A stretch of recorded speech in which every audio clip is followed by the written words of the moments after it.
This is Beyond Discovering, episode 3, and here we talk about why mineral exploration evokes a strong public emotion.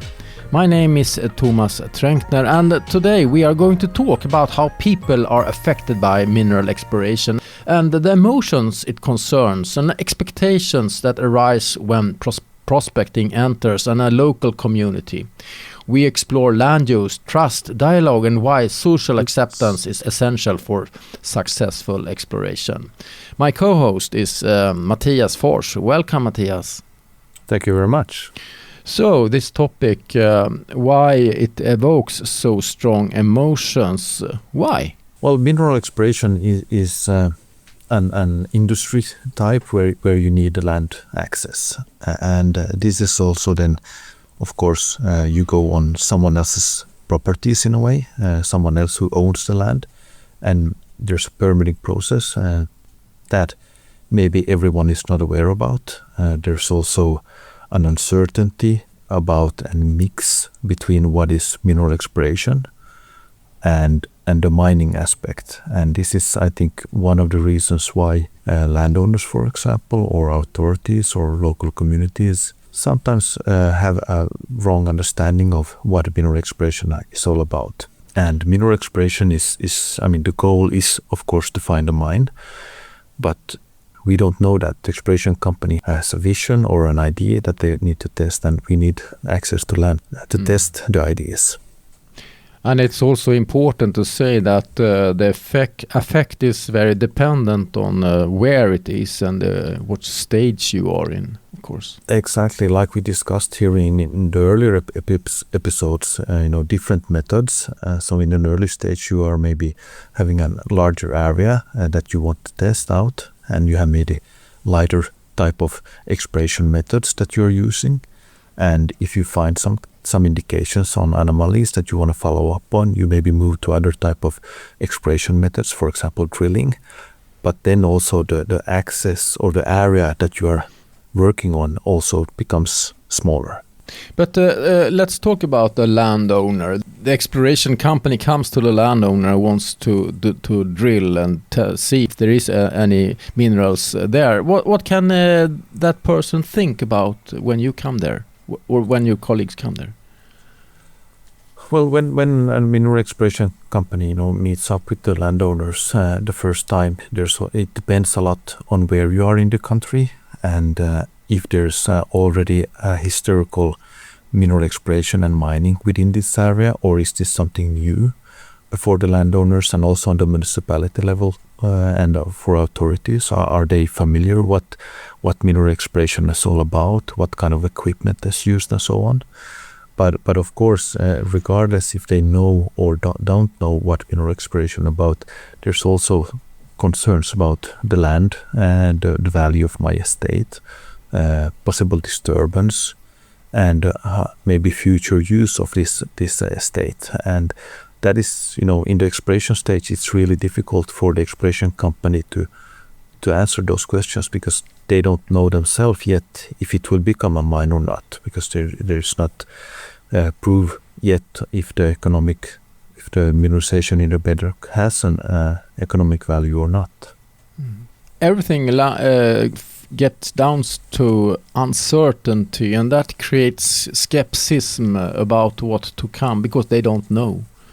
Quite often it is like this, that we see that people have an idea what mineral exploration is all about. It is quite often mixed with the mining industry, but when after a year or two, when they realize what exploration is all about and what type of work is being done out there in the field, the concern is not that big anymore, because they are now familiarized with what happened, and the company has presented how it affects, what kind of impact and what kind of equipment is being used.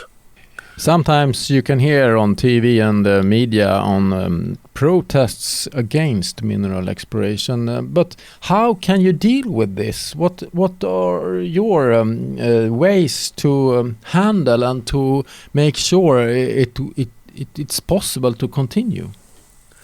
I would say on a global level, it varies from country to country or area to area. You need to take into account the local culture and the Nordic culture is relies a lot on communication and having a dialogue, presenting yourself, showing that you're trustworthy, and that is the most important in the early stage. And then, of course, listening to concerns and worries that landowners or stakeholders has about, and trying to answer these without going too much into technical details, but to try to use a language that also the local landowner or the stakeholder understands and understands what we mean with it.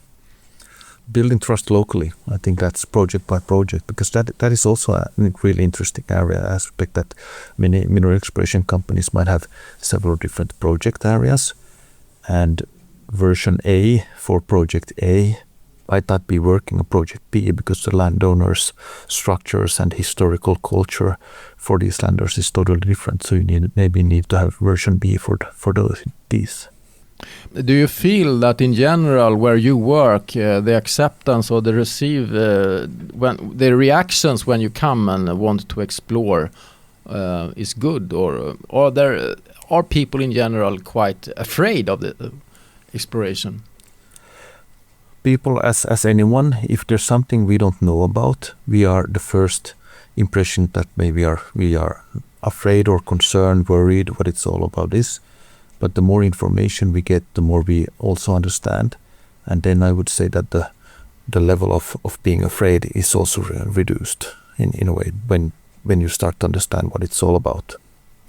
Let's come into a topic that has been a topic for a very long time, and that's the conflicting land uses, indigenous rights and so on. What can you talk about that?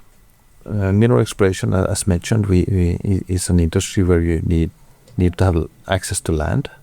There are also other industries, in wind industry, forest industry, solar parks, water, power plants, tourism. And sometimes there is an interest for the same area by two or by even three or more type of industries. And here I think also the dialogue is one way to have a solution to this too, because everyone is not maybe using the same area at all the 12 months in the year, but there might be variations. Tourism is maybe active in the summertime, and exploration can be done in the wintertime, and with friendly herding it might be the vice versa, depending on where you are in the country. And this can be a very big and a tricky question to deal with, to balance all these interests, so it does not stop the exploration. No, exactly, and it is a balance, and it's a challenge that the exploration companies need to take to account, and many exploration companies maybe have several different projects so that you can be active in the wintertime in one area and in the summertime in another area. But it's also then, when we, as mentioned, about different exploration methods that we discussed earlier in the episodes, some of these methods is not possible to do in the wintertime because you need access to outcropping bedrock. I think this episode and what we talk now shows that it's much more than just technology and permissions and things like that that requires to be successful as an exploration company.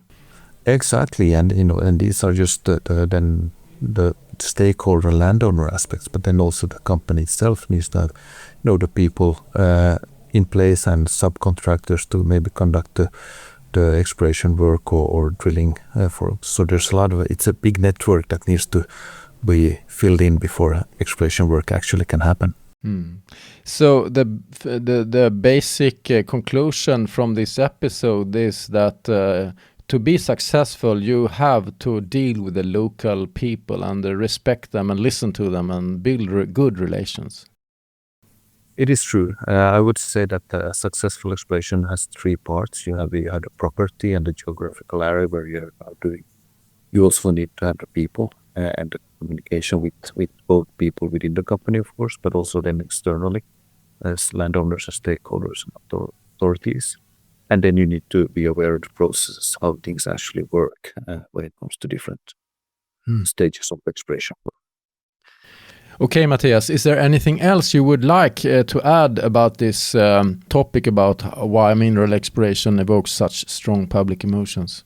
Listen and transparency, and you gain trust. I think that's the key topics, keywords, takeaway words. Great. Thank you, Mathias. And next time in episode 4, we will talk about the future within mineral exploration. That will be interesting. It will. Looking forward to it. Bye-bye. Bye-bye. Take care.